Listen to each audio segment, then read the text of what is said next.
Hello everyone and welcome to the Monster Report, a show highlighting those entertaining creatures of film history. Nick Adam, joined by... Eli. And Eli and I have something to discuss with you today. So, what is it, the topic of conversation we're going to be discussing today? Godzilla Ex Machina. Godzilla Ex Machina, that's right. It's based on the idea of Deus Ex Machina. The reason we came up with this idea for today's topic was because we saw the second trailer drop for Godzilla -1. Looks good so far. Full stop. Instead of doing another video of a YouTuber looking and commenting on a brief glimpse of a movie, we decided to go another direction. These trailers got us thinking that there's a reoccurring plot solution for the monsters and humans in these Godzilla movies. There's a trope called Deus Ex Machina, or God from the Machine, literally.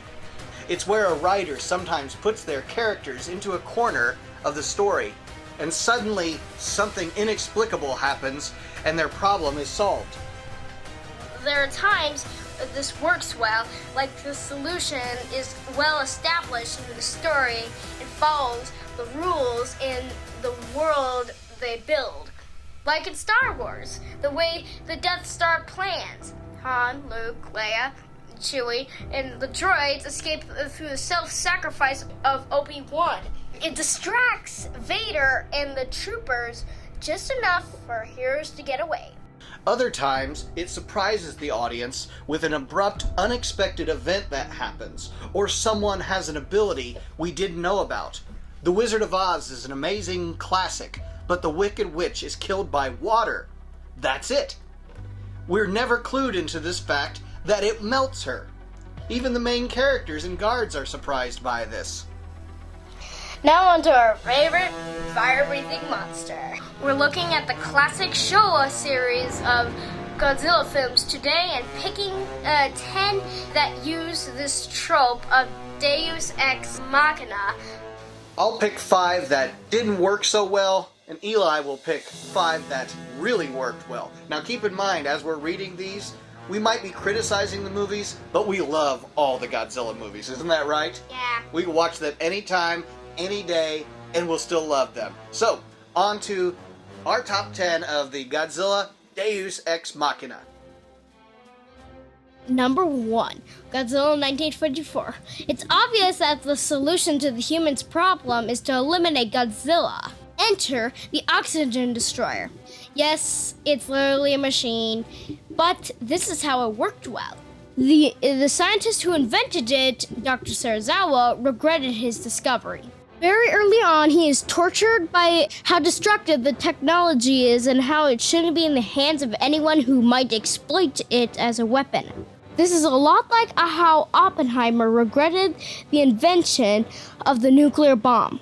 Ultimately, the technology is discovered, but Serizawa decides to sacrifice himself so the oxygen destroyer information will die with him. Number 2, Godzilla raids again. Here's how this didn't work. The characters in this movie are constantly trying to avoid battling monsters.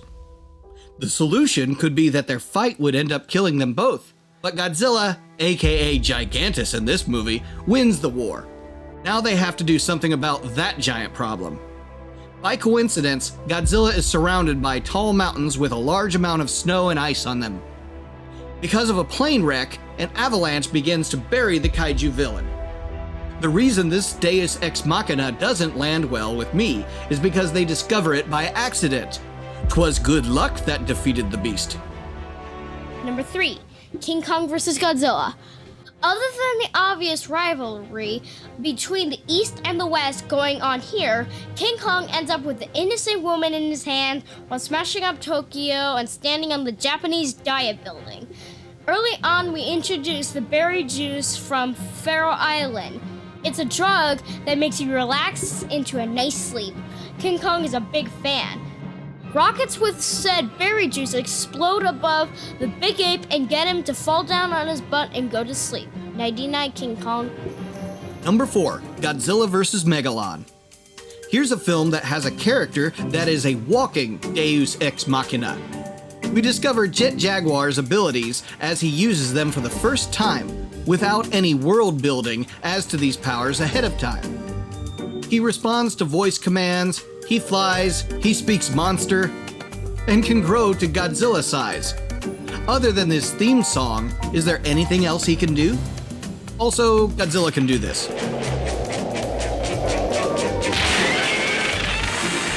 Number 5, Son of Godzilla. Here's a technology that helps our human characters escape an island of warring giant monsters. I'll keep this short. The scientists on the Solgal Island have spent the entire movie experimenting with changing the weather patterns around them. They can make it rain, heat it up, and even make it snow in tropical environments. Freezing the island gives them a chance to get away while still proving that their experiments worked. Number 6, Invasion of Astral Monster. Aliens want to take over the Earth because water is a rare asset on their planet.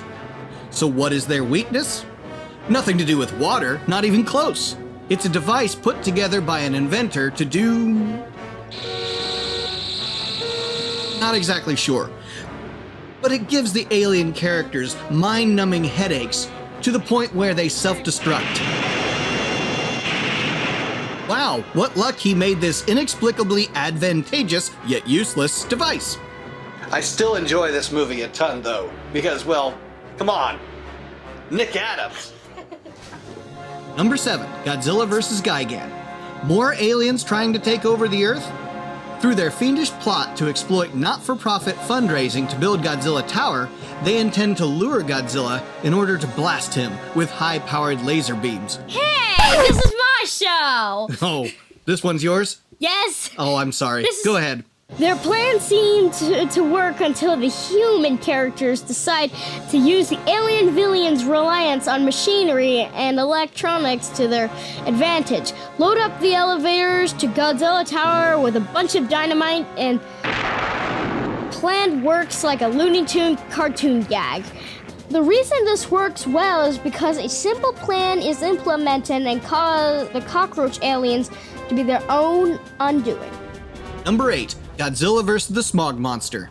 You know the human plan was going to fail from the beginning. Godzilla is the solution to the contaminated kaiju. Just fighting Smoggy to the death would be enough, but how does Godzilla accomplish it? Well, did you know Godzilla could fly? Of course he can! Did we expect that? Definitely not. Number 9, Mothra vs. Godzilla. I mentioned before that the way to avoid blatant Deus Ex Machina was to have characters sacrifice something or themselves in order to save the innocent from the villains. That's it? In this one of the most popular entries in the Showa series, the human characters beg for assistance from the one monster that could possibly save Japan from annihilation by Godzilla. That is Mothra. While Godzilla attempts to have the giant egg for breakfast, Mothra comes to the rescue of humanity with the last bit of strength it has before ultimately dying atop its hatching egg. Number 10, Godzilla vs. Mechagodzilla. This is the ultimate Godzilla Ex Machina. Did you know that Godzilla could fly? You do now. Did you also know that Godzilla could turn himself into an electromagnet? You do now. Pretty handy when you need to bring a metal version of yourself close enough to pull his head off. Not even one hint in this movie, or any other movies for that matter. He got struck by lightning a few times in this movie, but it didn't indicate he had new powers. Interestingly, he never uses his newfound ability ever again. That's all we have for this episode of the Monster Report. We hope you enjoyed it.